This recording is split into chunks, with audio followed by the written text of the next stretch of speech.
Oh, you need that paper. So, our last one was BCO 612. No, I know we did a 13, so this is 14. Let me get this position. Are you rolling? I'll quit talking. Yes, you can start, Madam. Good morning, Donna. Good morning. We're going to run through a series of questions to get a little bit of a background on your life history. And we'll Okay. begin with having you tell us your name and then spell it out for us, and then when you were born and where you were born. Okay. My name is Donna Richmond, Richmond. I was born in Kashina, Wisconsin on March 20th, 1946. Okay, and now is that Donna with a middle name or Marie. M-A-R? M-A-R-I-E. Can Okay. you spell that again, please? M-A-R-I-E. Okay, could you tell us who your parents are?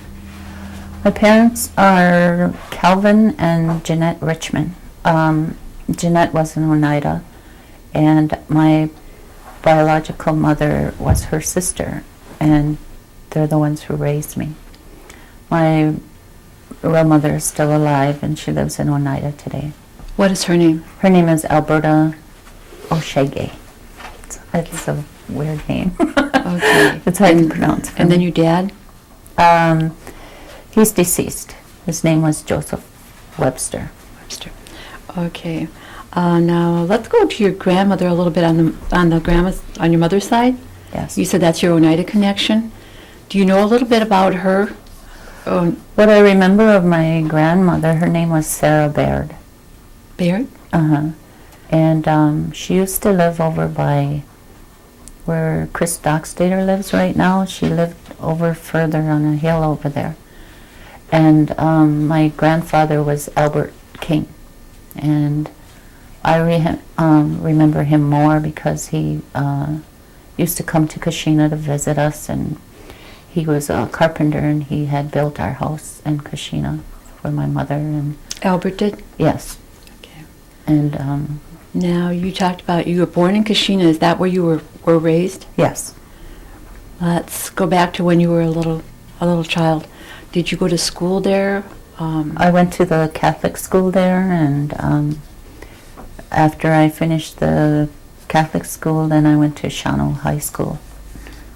Okay, I forgot about your sisters and brothers. Can we list them out? My sister is, her name is Janet Richmond, and my brother's name is Donald Richmond. Are they older or Those are older than me, and they're the ones that I was raised with. But I also have 3 brothers and a sister from my mother, my real mother's side.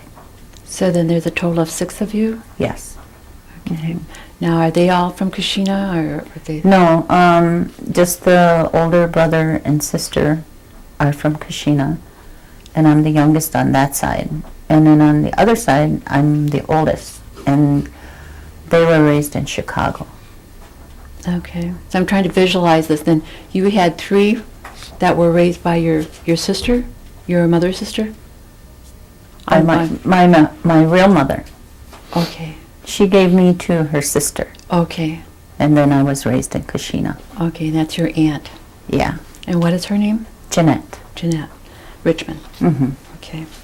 All right, so then when you grew up, it was pretty much in Kashina. It was in Kashina. Okay, was that grade school and high school? Just grade school. They don't have a high school. Oh, well, they didn't have a high school when I was there. Okay. Where did you go to high school then? In Shawano. Chano. Mm-hmm. What was it like going to school, going from the grade school to the high school? It was a big change. Everything, the school seemed so huge, and so many kids. You know, I wasn't used to that many kids, but I gradually got to know a lot of the kids and became friends with them that were not tribal people. And I had a lot of friends that didn't think I should be friends with them. You know, because A lot of your Indian friends didn't think you should be. yeah, friends with because white- they felt there was a lot of prejudice in Shawano, and I never felt it. You know, I didn't feel like the kids didn't want to talk to me because I was an Indian, you know, but nobody ever made me feel that way. And yet you were raised on the reservation there, right? Yes. Okay. Was the grade school like that, or was that That was all Indian. all Indian school? Mm-hmm. Okay, so after you graduated from Shawano High School, where did you go from there? After I graduated from Shawano, I got a babysitting job for some lady that lived in Neopet, and she had 5 girls, and she needed a babysitter in Milwaukee.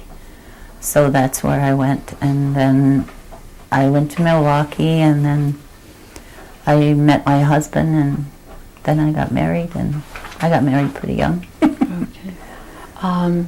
Going back to when you were still on the reservation and you lived with your family there, what were your family obligations, like chores or things that you were expected to do around the house? I had to keep my room clean, and we didn't have running water.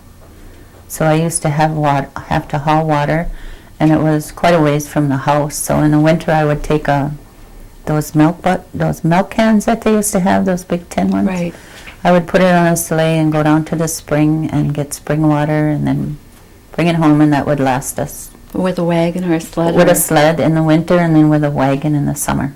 Okay, was that And kind then I used to go with my father to cut wood and haul wood because we didn't have a furnace. We had a wood stove that heated our house. and then no electricity either, right? We had electricity. You did? That's okay. all we had. We didn't have no phone. And then what did you do for fun when you were a kid, growing up on the reservation? Oh, we used to. I had a neighbor, and they had 9 children. So I always had someone to play with. Because when I was growing up, my older brother and sister were pretty much gone and teenagers, so they didn't want me hanging around them. And I used to, in the summer, there was a big field in front of the house, and we used to play baseball there. And then we would swim all day, swim across the lake, swim back, and then in the winter we would use the lake to go skating and burn tires on it, and we'd be there all day and all night. And we used to roam around in the woods and play army, and we were gone all day. At nighttime we would play kick the can, where they would hide, and some person had to find you, and we always were outside, never in the house. What we've found is a lot of the families that migrated to Wisconsin from New York, some of them went to the Methodist and some went to the Episcopal, and then we had the children, that would go to the different places. Do you remember where your mom and dad or your grandmas went? No, I don't. Yeah. Mm-mm. Are you affiliated then with the churches in Kashina? I used to go to the Catholic school there. I mean, the Catholic school, and then we went to church every morning at St. Michael's. Okay. All right. Now, did you do anything like cherry picking or? I used to go with my aunt and uncle to go babysit for them while they cherry picked. And Up we in went to York County? Sturgeon Bay, and they had those big long buildings, and each family would get a little room and Yeah. have to cook Remember that. those? Eat cherries and get a bellyache and Throw them around? Yeah. Now, when you went to, you said Milwaukee then to babysit for this lady with 5 children or 5 girls? Mm-hmm. What was that like? It was kind of fun. I like children. I've always liked children, and children have always liked me. I always got along good with the little ones that are younger than me, and I'd play games with them, and they liked me, they didn't want me to leave, so I enjoyed that. Is that where you met your husband then? In Milwaukee, yes. I had a girlfriend that lived there, and I used to go visit her on weekends, and then, of course, we would go out, and that's how I met him. Would you like to share his name and when you were married? Or? His name was Leon White, and he was Chippewa, Winnebago, and Potawatomi. And he just passed away here last May. He's the father of my children, and we were married in May of 1964, and we were married for 14 years. And he was, when he passed away, he's a real well-respected person, Now, could you give us? culturally and you know, he spoke his language, and I used to always try to tell him to talk to the kids in Indian. You know, Indian. I want them to learn that. Which one did he speak? Potawatomi. Potawatomi? Because he was raised by his grandmother, and she spoke Ho-Chunk and Potawatomi, and she would not talk to him unless he spoke Indian. So that's how he learned, because he was away in a boarding school and Okay. wasn't raised by his parents, you know. And Speaking of boarding schools, were you or your family, were they sent away to the boarding schools that you know of? my mother said she was in a boarding school in Toma, I think. But I don't know for how long, or, you know. What her experience was or anything? No, and she never talked that much about it. Okay. Your children, would you like to tell us their names and their chronological order? Okay. My oldest daughter's name is Colleen White, and it's Kalene. And she is 40 years old now, and I have another daughter whose name is Lynette, and she's the second oldest. Michelle is the youngest daughter, and I have a son named Kokmas. And that Kokmas is his Indian name, and he is always raised as using that, and it means little bear chief in Potawatomi, and his great-grandfather named him. How old is he? He's 34. He's going to be 34 next month. Okay. And they're all grown up. Do any of them have children, grandchildren? Yes, I have 16 grandchildren. Okay. And I have 4 girls out of the 16 grandchildren. You're pretty busy then. Yes. Okay. They keep me going. Do any of them live on or near this reservation, or where do they live? They all do. They all live here. Okay. So when you went away to Milwaukee, you married your husband, and what happened then? Did you move back here, or did you stay? No, he was living in Racine at the time when I met him, and he was a machinist where they work with those little. He could measure my hair, you know, how big it or whatever. Anyway, he used to do that, and so then we got married like within a year, and then I moved to Racine with him. And we lived there for quite a while, and then I had a brother-in-law who was an iron worker, and he would always tell him, when are you going to become a man and get a real job, you know? He said, I am a man, you know, and finally he changed trades, and he became an iron worker. He went to that iron worker school that they have for the Indians, and he finished that and became a journeyman. That's how we traveled all over. We never lived in one place very long, because he used to would go where the work was, where he was, you know. So you must have lived in a lot of We different lived places. in Albuquerque and Minnesota and Michigan, and back to Albuquerque and back to Wisconsin. How'd you like that? It wasn't bad. I kind of liked it, and I think it benefited my children because they got to go out and meet other kids, a lot of different nationalities, and they seem to get along well with them, with anybody. You know, they're not. When I was young, my parents told me never to be judging anybody in any way, because you don't know what their life is like. And so I brought that forth to my children. Yeah. It's kind of nice to have exposure to a lot of different geographical areas too, I would Yes. think. Okay.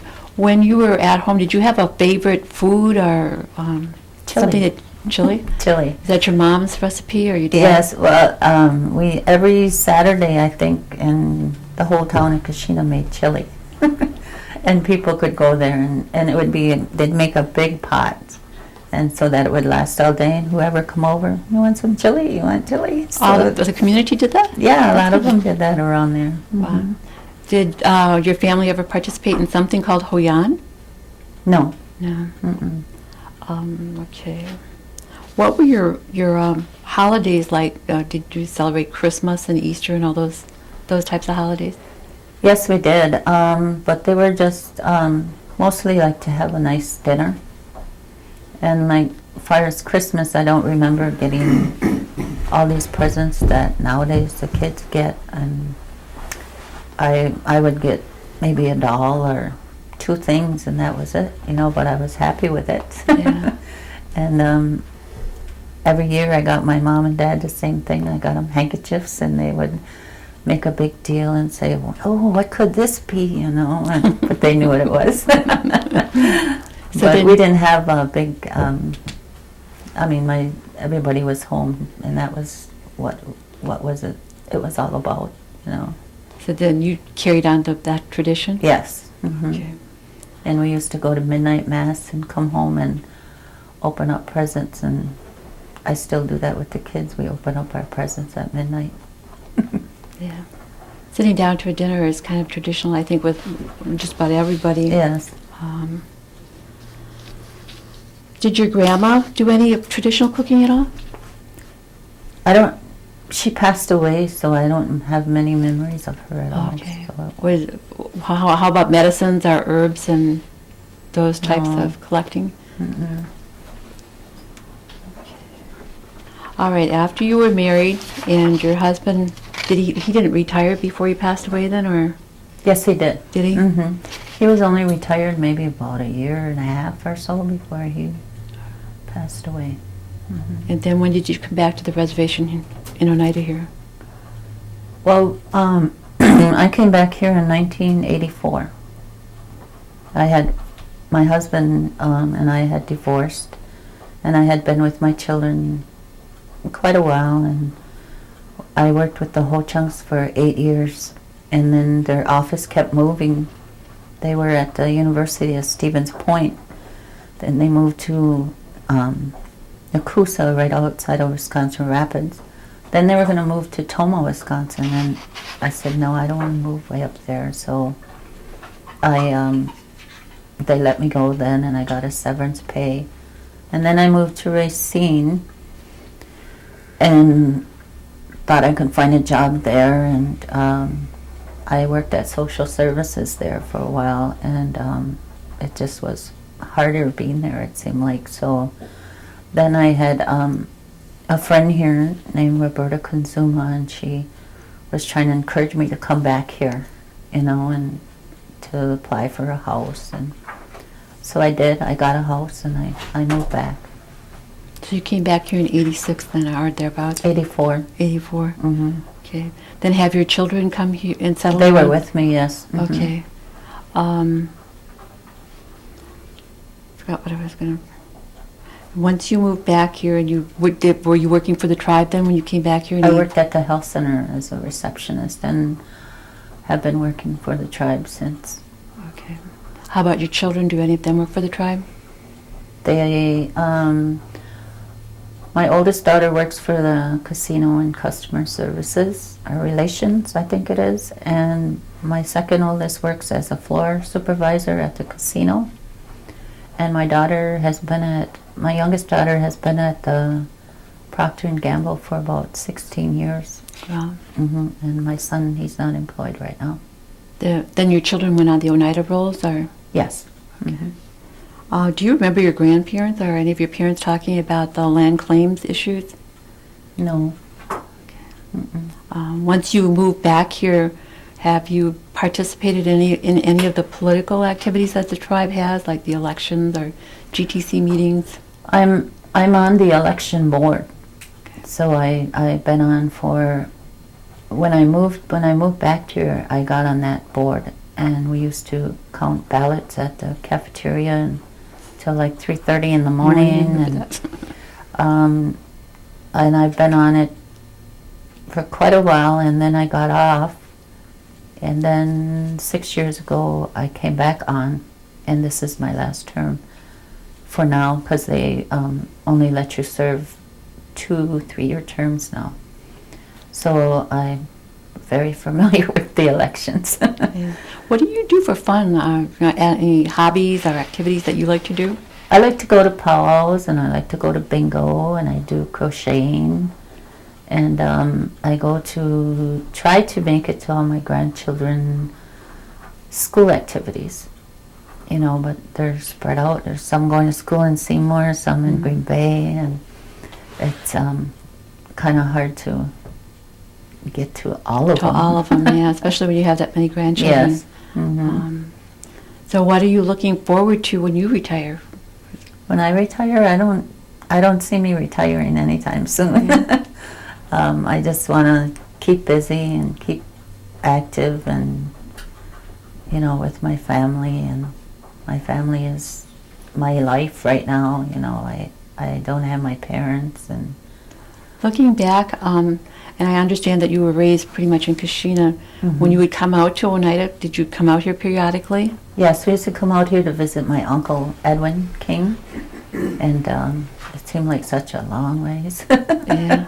But we were so excited to get here. I was anyway, and then of course he had all the kids, and we were outside all the time in the fields, getting in trouble, and it was fun.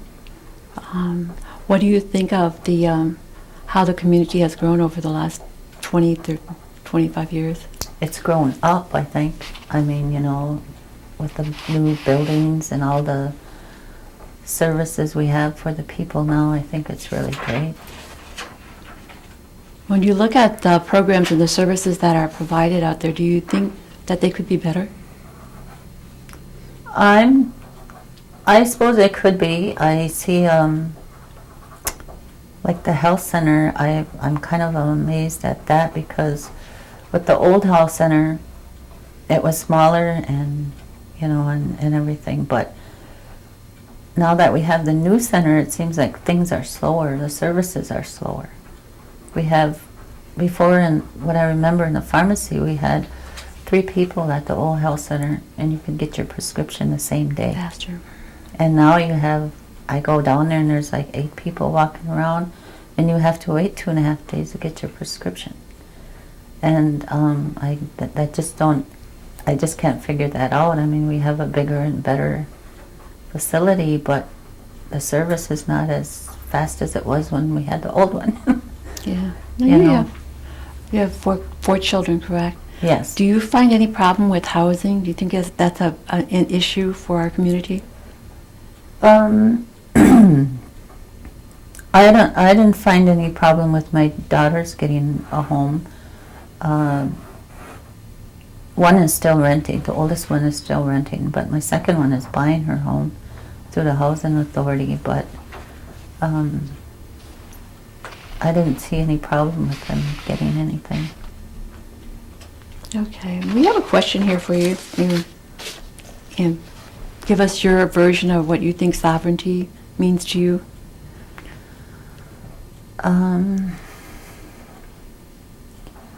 I think it's kind of confusing, because I see us using it sometimes, but not all the time.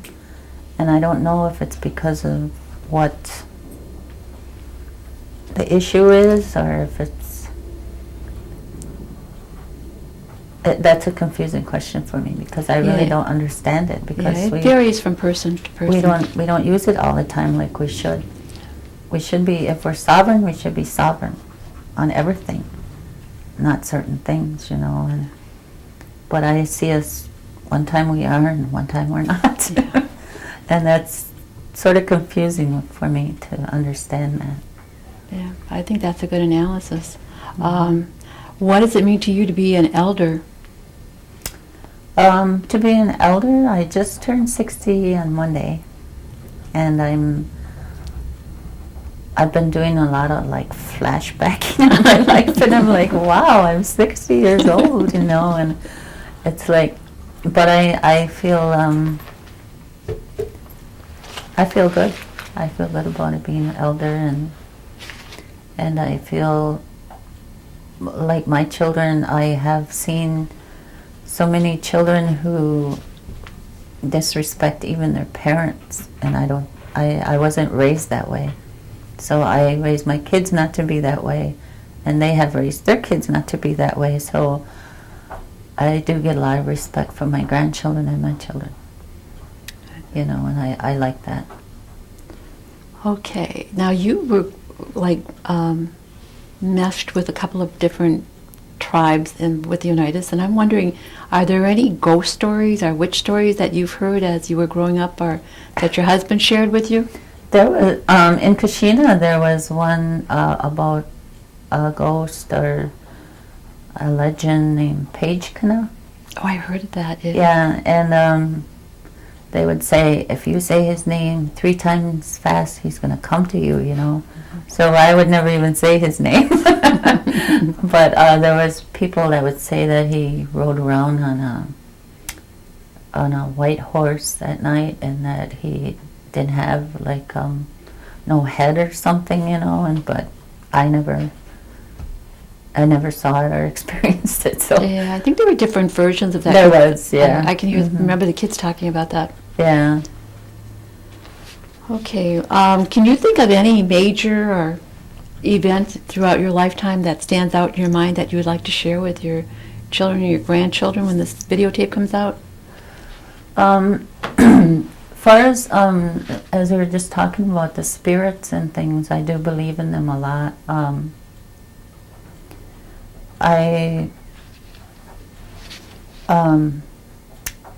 My father had drowned in December of 1973, I think it was. He had gone to a wedding. He was drinking, and this was in Kashina. And they have that new complex where the health center and medical center are back there, and the river's right there, and they had a reception there. I lived in Wisconsin Rapids at the time with my husband's grandfather, and he was I don't know how old he was, but he mostly talked Indian too, and he only talked English to me because he knew I didn't understand, you know. And my children were little at the time, and I remember I was laying in bed, and he had a dog there, and this dog started barking and sounded like he was fighting with another dog. That's what it sounded like. So I had my son's crib by the window, and I didn't want him to wake him up, so I got up and I opened the front door and hollered at him, and he stopped. And then when I laid back down, he kept on, and then he quit. So that was the first night. Then on the second night, and it was around the same time when I was reading, it was about 10 o'clock at night, and he did the same thing. So then my kid's great-grandfather got up then, and he come to the window, and he had a big flashlight, and he shined it out there by that dog, and he stopped. And he didn't see no other dog around. He didn't see anything. So that happened 3 nights in a row. So then on the morning of the third, after the third night, my grandfather got up, and he had a fire pit outside, and he put some food in there, and he was out there praying, and he come back in, and he told me that we were going to get some bad news. And I said, why? And he said, the house was built over a trail that the spirits walked, I guess, when they come through, when they were hunting, you know. And he said, we're going to get some bad news about something, he said. And within an hour after he said that, my sister called and said that my father was missing. And they had snowmobiles out looking for him, and everybody was out looking for him. In the meantime, my husband was up at Anigo on the ironworkers school, and we were getting ready to move to Albuquerque. And I didn't want to go because of my dad, but they said they would call me as soon as anything happened, or as soon as they found him, you know. This was in December. And then the night before Easter Sunday, we were in Albuquerque, and I had a dream that my father called me and said that everything was fine and not to worry anymore, you know.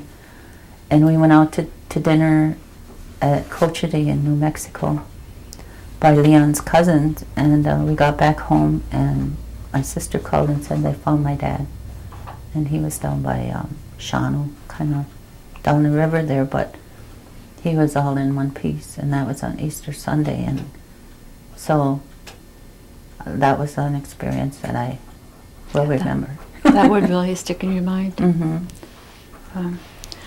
I'd like to thank you and ask, are we missing anything? I had one question, did you, okay. Your name is Richmond, right? Yes. Mhm. And then where did White come from and how did that transaction or transition occur? Because I'm a little confused on that. White was my married name. Okay, and what was- Richmond was the one I was raised by. Okay, so you just went back to your original name? Yes, Okay. and my legal name is King. Well, they were divorced. Right, Yes. I understood that. Okay, I didn't know that your original name was White, so, Oh, okay. or I mean, yeah, White. Hmm. All my children are whites. Did you ask her about the children, grandchildren? Yeah, I asked her about the grandchildren. She has, what, 16? 16. 16 grandchildren. Yeah, I think I got that too. Okay. Like to thank you for sharing your history with us. Now I know a little more about you. Yeah, you're welcome. And is it Paige Cannot? Yes. I couldn't remember. I remember the kids talking about that. Yeah. You know, he lived in the woods, and if you said that name, that he'd come and get you. Yeah. I'm gonna ask that Yeah, too. so we never said his name.